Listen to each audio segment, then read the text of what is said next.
प्यारे बच्चों नमस्कार। मैं राकेश विश्वकर्मा उत्कृष्ट विद्यालय बौड़ीगंज से। अब परीक्षा का समय बहुत ज़्यादा नज़दीक है और हम जानते हैं कि बोर्ड परीक्षाएं जैसे जैसे नज़दीक आती हैं हमारे दिमाग में थोड़ी थोड़ी टेंशन बढ़ती जाती है कि किस प्रकार से क्वेश्चन आएंगे, कैसा क्वेश्चन आएगा, कौन सा इंपॉर्टेंट है, कौन सा इंपॉर्टेंट नहीं है, कौन सा क्वेश्चन कितने सालों से आ रहा है, कौन सा क्वेश्चन नहीं आ रहा। ये सब हमारे दिमाग में काफ़ी दिमाग में चलने लगता है।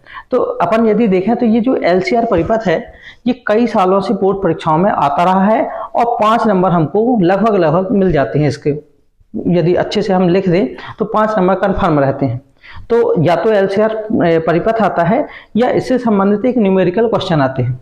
तो हम इसी को देखेंगे कि वास्तव में LCR परिपथ होता क्या है, इसकी परिणामी वोल्टता के लिए व्यंजक क्या होता है, इसकी परिपथ की प्रतिबाधा क्या होती है और धारा और वोल्टेज के मध्य कालांतर क्या होता है। तो एक आसान विधि से इसे हल करने का अपन क्या करेंगे, प्रयास करेंगे। तो सभी बच्चे यदि ये क्वेश्चन समझ में आए तो जरूर कमेंट्स बॉक्स में जरूर लिखा कीजिए, लाइक किया कीजिए, शेयर कीजिए और बहुत अच्छे से पढ़ा कीजिए। तो चलिए अपन शुरुआत करते हैं LCR परिपथ। तो देखिए LCR परिपथ में यदि देखा जाए तो L क्या है, प्रेरकत्व कुंडली, C क्या होता है, संधारित्र और R क्या होता है, प्रतिरोध। ठीक है, तो हम एक LCR परिपथ बनाते हैं। इसके लिए अपन क्या करते हैं कि एक प्रेरकत्व कुंडली लेते हैं, फिर एक यहां पर क्या हो जाएगा संधारित्र और यहां पर क्या हो जाएगा एक ओमी प्रतिरोध यानी प्रतिरोध हो गया। ठीक है, ये प्रेरकत्व कुंडली क्या हो जाएगी L, C क्या हो जाएगा यहाँ पर संधारित्र और R क्या हो जाएगा यहाँ पर प्रतिरोध। तो इस प्रकार हम देखें तो ये एक LCR परिपथ बनाते हैं और इनके सिरों के बीच एक हम निवेशी प्रत्यावर्ती वोल्टेज क्या कर देते हैं, लगा देते हैं। ये जो निवेशी प्रत्यावर्ती वोल्टेज है इसका जो मान होता है वो कितना होता है, V बराबर V0 साइन ओमेगा टी। तो इस प्रकार से एक LCR परिपथ बन गया जिसमें L क्या है यहाँ पर प्रेरकत्व कुंडली, C क्या है यहाँ पर संधारित्र, R क्या है यहाँ पर प्रतिरोध और इनके सिरों के बीच क्या लगाया गया है, एक निवेशी प्रत्यावर्ती वोल्टेज जिसका जो मान होता है V बराबर V0 साइन ओमेगा टी और यहाँ पर लगा हुआ है। तो जो यहाँ पर हम बनाए हैं चित्र में वही हम थ्योरी के रूप में लिखते हैं। तो यहाँ पर लिखेंगे चित्र में प्रेरकत्व कुंडली L, प्रेरकत्व कुंडली L, संधारित्र C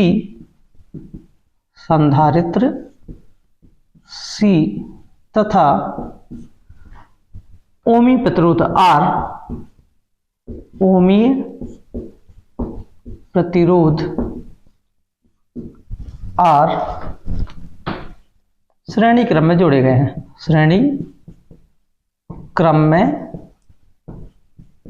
जोड़े गए हैं। क्या है, चित्र में प्रेरकत्व कुंडली L, संधारित्र C तथा प्रतिरोध R किस क्रम में जोड़े गए हैं, श्रेणी क्रम में, एक के बाद एक श्रेणी क्रम में जोड़े गए हैं तथा इनके सिरों के मध्य ये क्या है, निवेशी प्रत्यावर्ती विभव तथा इनके सिरों के मध्य निवेशी प्रत्यावर्ती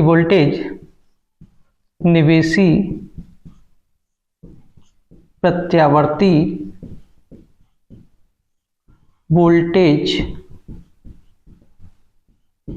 V बराबर V0 साइन ओमेगा टी आरोपित किया गया है।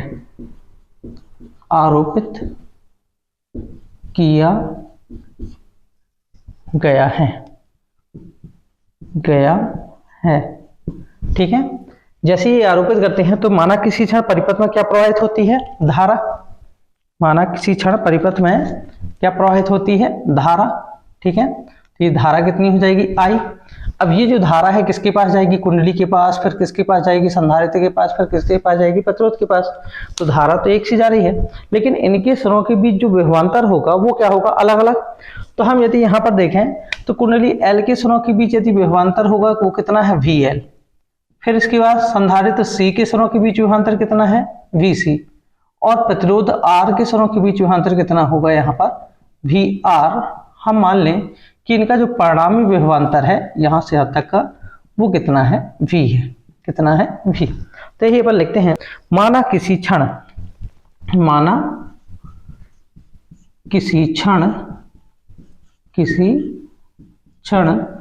परिपथ में धारा I प्रवाहित होती है, I प्रवाहित होती है। माना किसी क्षण परिपथ में क्या प्रवाहित होती है, धारा I प्रवाहित होती है। अतः धारा के कारण, ठीक है, धारा के कारण क्या होगा, धारा के कारण हम यहां लिखते हैं ओम के नियम से, यहां पर अपन ओम के नियम से दर्शाएंगे।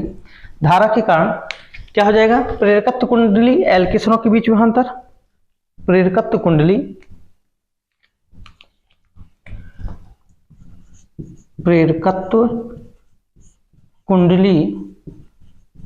L के सिरों के मध्य क्या, विभवांतर। चलिए ओम का नियम क्या कहता है, V बराबर क्या होता है, IR। V बराबर क्या होता है, IR। तो V बराबर कितना हो जाएगा यहाँ पर I, और यहाँ पर क्या हो जाएगा XL। क्योंकि हम जानते हैं कि जब किसी चालक में विद्युत धारा प्रवाहित करते हैं तो वह चालक विद्युत धारा के बारे में रुकावट डालता है, उसे अपन क्या कह देते हैं, प्रतिरोध। लेकिन यदि एक कुंडली है या एक संधारित्र है, इनमें से कोई एक यदि ये धारा के मार्ग में रुकावट डालते हैं तो उसे कह देते हैं हम प्रतिघात। और प्रतिघात को किससे दर्शाते हैं, x से। किससे दर्शाते हैं, x से। तो चूंकि ये कुंडली की प्रतिघात है, किसकी प्रतिघात है, कुंडली की, तो किससे दर्शाएंगे, x से। लेकिन पहचान के लिए यहाँ पर क्या हो गया, l, यानी कुंडली की प्रतिघात हो गई।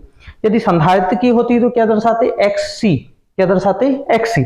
तो चलिए अगला क्या हो जाएगा, यहाँ पर कुंडली L के सिरों के बीच विभवांतर VL बराबर कितना हो जाएगा, IXL। ओम के नियम से आया, V बराबर कितना, IR। फिर इसके बाद संधारित्र C के सिरों के बीच विभवांतर, संधारित्र C के सिरों के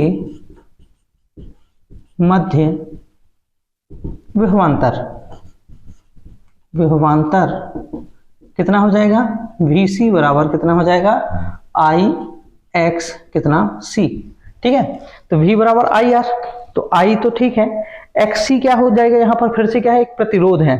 प्रतिरोध किसका, संधारित्र। क्योंकि अभी अपन ने क्या देखा कि यदि कुंडली या संधारित्र ये यदि धारा के मार्ग, इनमें से कोई एक ये यदि धारा के मार्ग में रुकावट डालेंगे तो उसे प्रतिरोध न कह के क्या बोलते हैं, प्रतिघात। और पहचान के लिए क्या होता है, यदि कुंडली की प्रतिघात है तो XL, और संधारित्र की प्रतिघात है तो क्या हो जाएगा, XC।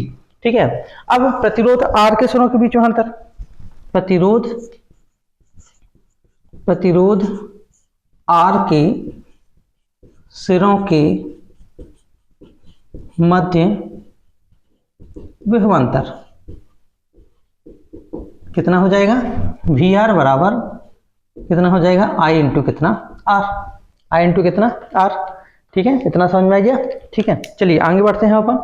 अब अपन यदि इसका किरण आरेख देखें तो देखिए, यदि देखा जाए तो इस दिशा में धारा प्रवाहित हो रही है, ये होगी धारा।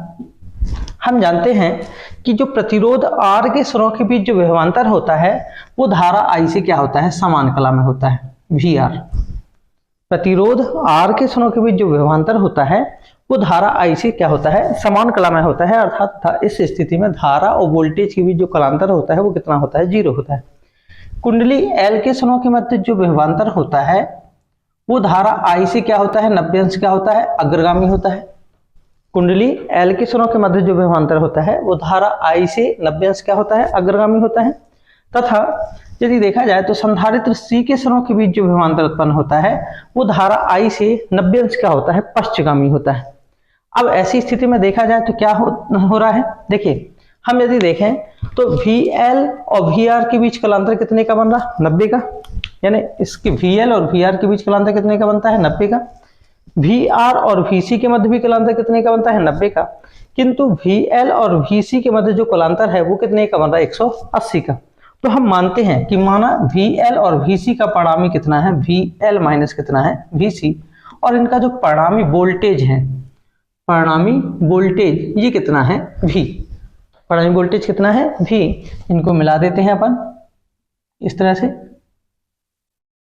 ये हो गया ओ एम और ये क्या हो जाएगा एन, ये जो कोण है ये कितना हो गया यहाँ पर 5, ठीक है। तो यहाँ पर यही अपन लिख भी सकते हैं कि चूंकि वी आर धारा आई से सदैव क्या होता है, समान कला में होता है, समान कला में होता है,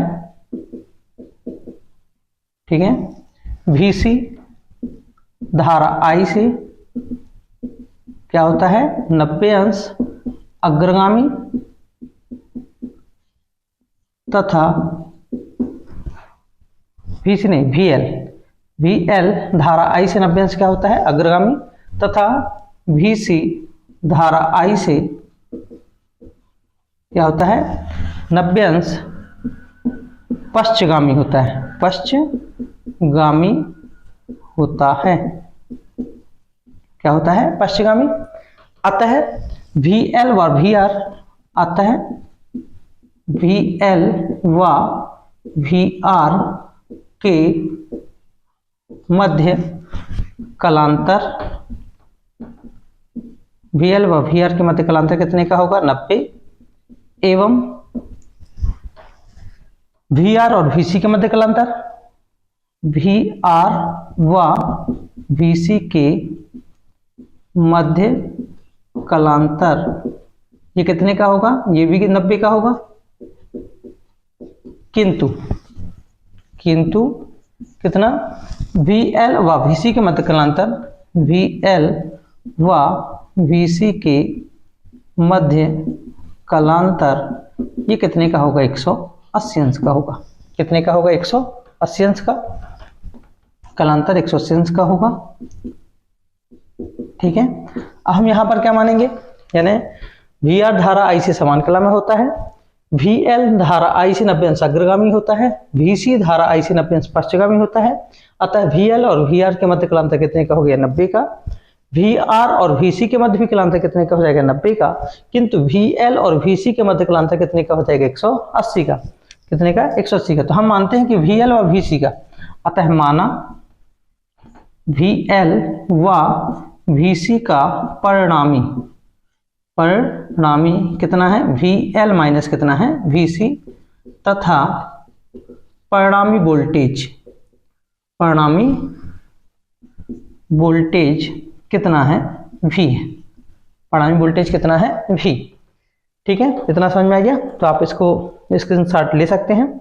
आगे देखते हैं कितना हो जाएगा। त्रिभुज OMN में समकोण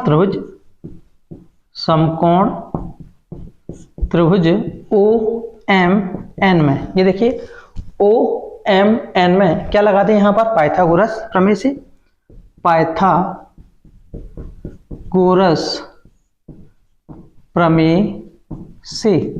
क्या हो जाएगा पाइथागोरस प्रमेय से, कर्ण का वर्ग बराबर लंब का वर्ग धन कितना आधार का वर्ग। तो ये यदि VL माइनस VC है तो ये भी कितना होगा VL माइनस कितना होगा VC होगा। अब कितना हो जाएगा कर्ण का वर्ग, यानी कर्ण का वर्ग बराबर लंब का वर्ग धन आधार का वर्ग। कर्ण कितना है यहाँ पर V का वर्ग बराबर इसका मान कितना हो जाएगा VL minus VC, VL minus कितना VC पूरे की घात कितनी 2 धन VR की घात कितनी 2। अभी अपन ने देखा था कि V का वर्ग बराबर VL का मान कितना था IXL, VL का मान कितना था IXL, VC का मान कितना था IXC पूरे की घात कितनी 2 धन VR का मान कितना था IR पूरे की घात कितनी 2। अब V का वर्ग बराबर यहाँ I का वर्ग है, यहाँ भी I का वर्ग है, दोनों से I, यहाँ I है यहाँ भी I है, दोनों से I कॉमन लेंगे तो चूंकि कोष्टक में क्या लगा है यहाँ पर वर्ग लगा, तो जब बाहर आएगा तो क्या कॉमन आएगा I का वर्ग बाहर आएगा। यहाँ कितना बचेगा XL माइनस कितना XC पूरे की घात 2 धन यहाँ कितना हो जाएगा I का वर्ग अलग R का वर्ग अलग। चलिए और आगे V का वर्ग बराबर I का वर्ग यहाँ भी है I का वर्ग यहाँ भी है, तो I का वर्ग दोनों से क्या ले लिए कॉमन। यहाँ कितना हो जाएगा XL का मान कितना होता है ओमेगा L, XL बराबर कितना होता है XL बराबर ओमेगा एल और एक्स का मान होता है 1 अपान ओमेगा सी। तो इसका मान कितना हो जाएगा माइनस 1 अपान कितना ओमेगा सी पूरे की घात कितनी 2 धन यहाँ कितना रहेगा आर की घात कितनी 2। ठीक है, अब हम यदि v का मान ज्ञात करें तो v बराबर यहाँ क्या हो जाएगा वर्गमूल, ये v वर्ग हटा तो इस साइड क्या हो गया वर्गमूल, कितना हो जाएगा i का वर्ग बड़ा कोष्टक यहाँ कितना हो जाएगा omega l minus 1 upon omega C पूरे की घात 2 धन r की घात कितनी 2। यही क्या है परिणामी वोल्टेज के लिए क्या है व्यंजक है। यदि देखा जाए तो ये किसके लिए व्यंजक हो जाएगा परिणामी वोल्टेज। ठीक है, ये किसके लिए व्यंजक हो जाएगा, यही परिणामी वोल्टेज के लिए क्या है व्यंजक है, यही परिणामी वोल्टेज के लिए क्या है व्यंजक है। ठीक, यही परिणामी वोल्टेज के लिए क्या है व्यंजक है। हम आगे देखते हैं तो यहाँ पर v बराबर i का वर्ग है, i के वर्ग को हम वर्गमूल से यदि बाहर निकालेंगे तो कितना आ जाएगा यहाँ पर i अंडर रूट यहाँ कितना होगा omega l minus 1 upon omega C का स्क्वायर प्लस कितना R square omega l minus 1 upon omega C पूरे का होल स्क्वायर प्लस कितना हो जाएगा यहाँ पर आर स्क्वायर। अब हम i को इसके बटे में लाएं तो कितना हो जाएगा v अपान कितना i, v अपान i। अब देखिए यहाँ पर v अपान i, ओम का नियम क्या कहता है, ओम का नियम कहता है कि v बराबर कितना होता है IR, v बराबर क्या होता है IR। यदि यहाँ से r का मान ज्ञात करना है तो r बराबर कितना हो जाएगा v अपान i, यानी v अपान i क्या है एक प्रतिरोध है, v अपान i क्या है एक प्रकार का क्या है प्रतिरोध है। लेकिन हम जानते हैं कि जब किसी चालक में विद्युत धारा प्रवाहित करते हैं तो वह चालक यदि धारा के मार्ग में रुकावट डाले तो प्रतिरोध है। हमने ये भी देखा कि यदि कुंडली या संधारित्र में से कोई एक यदि ये धारा के मार्ग में रुकावट डालते हैं या अवरोध उत्पन्न करते हैं तो वो कहला जाता है प्रतिघात। क्या कहला जाता है प्रतिघात, जिसे अपन x से प्रदर्शित करते हैं। और यदि कुंडली की प्रतिघात है तो XL और संधारित्र की प्रतिघात है तो XC। अब यदि यहाँ पर ये देखा जाए कि यह प्रेरकत्व कुंडली L ये हो गया, संधारित्र C तथा प्रतिरोध R, इन तीनों में से दो या दो से अधिक ये मिलकर यदि धारा के मार्ग में रुकावट डालते हैं तो वो कहला जाती है परिपथ की प्रतिबाधा। है प्रतिरोध ही, लेकिन उसका नाम बदल दिया गया, क्या बदल दिया गया प्रतिबाधा। तो यहाँ पर तीनों है, कुंडली भी है, संधारित्र भी है और प्रतिरोध भी है, ये तीनों मिलकर धारा के मार्ग में रुकावट डालते हैं तो उसे क्या कह देंगे परिपथ की प्रतिबाधा। तो v अपान i जो है उसका मान क्या कहला जाएगा z, क्या बन जाएगा z बराबर कितना हो जाएगा under root omega l minus 1 upon omega c पूरे की घात 2 धन r की घात कितनी 2, जहां z क्या है परिपथ की प्रतिबाधा, जहां z परिपथ की क्या है प्रतिबाधा है। ठीक है, जहां z क्या है परिपथ की प्रतिबाधा। ठीक है, तो यहाँ पर अपन को z का मान भी मिल गया, z क्या है परिपथ की प्रतिबाधा। तो इस प्रकार हमने परिणामी वोल्टेज भी ज्ञात कर लिया, परिपथ की प्रतिबाधा। अब हम देखेंगे कि धारा और वोल्टेज के बीच कालांतर कितना होता है, तो इसका स्क्रीनशॉट ले लीजिए। इसके बाद अपन आगे देखते हैं धारा और वोल्टेज के बीच कालांतर। माना धारा व वोल्टेज के मध्य कालांतर कितना है फाई है। माना धारा और वोल्टेज के बीच कालांतर कितना है फाई। ठीक है, तो ये क्या है यहाँ पर लंब और ये क्या है यहाँ पर आधार। हम tan का प्रयोग करें तो tan फाई बराबर क्या होता है लंब बटे आधार, लंब बटे क्या हो जाएगा आधार। चलिए देखिए यहाँ पर क्या होगा tan फाई बराबर लंब का मान कितना है, तो देखिए ये कितना है VL माइनस VC, तो ये भी कितना है VL माइनस VC और आधार कितना हो जाएगा VR। तो यहाँ हो गया VL माइनस कितना VC बटे कितना हो जाएगा VR। tan फाई बराबर VL का मान अपन पहले क्या किए थे, VL का मान कितना है IXL माइनस VC का मान कितना है बताइए IXC बटे VR का मान कितना है IR। tan फाई बराबर क्या हो जाएगा, दोनों के पास I है तो I दोनों से क्या ले लिए कॉमन, यहाँ कितना बचेगा XL माइनस कितना हो जाएगा XC बटे कितना हो जाएगा I इंटू कितना R। I से I क्या हो गया कैंसिल, कितना बचेगा यहाँ पर tan फाई बराबर कितना बचा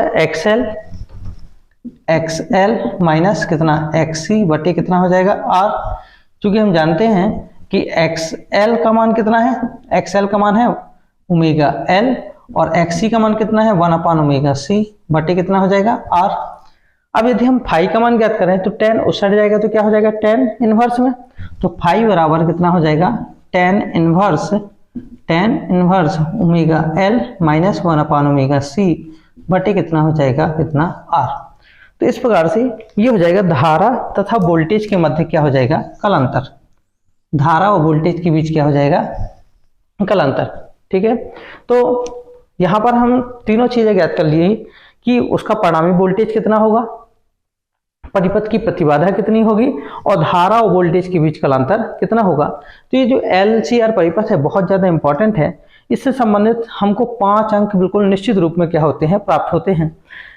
और एवं इससे यदि ये क्वेश्चन नहीं आता तो इससे संबंधित एक और आता है न्यूमेरिकल। तो नेक्स्ट क्लास में हम LCR से संबंधित एक न्यूमेरिकल देखेंगे, या उससे संबंधित कौन कौन से न्यूमेरिकल आते हैं वो भी अपन देखेंगे। तो सभी बच्चे इसे लाइक करें, सब्सक्राइब करें, शेयर करें तथा कमेंट्स बॉक्स पर कमेंट्स करना ना भूलें। यदि आपको अच्छा लगता है तो ज़रूर कमेंट्स किया करें और ये बतलाने का प्रयास किया करें कि हमें और कौन से टॉपिक पर यानी पढ़ना है, जिससे मुझे भी पढ़ाने में बहुत ज़्यादा सरलता हुआ करे। धन्यवाद। जय हिंद, जय भारत।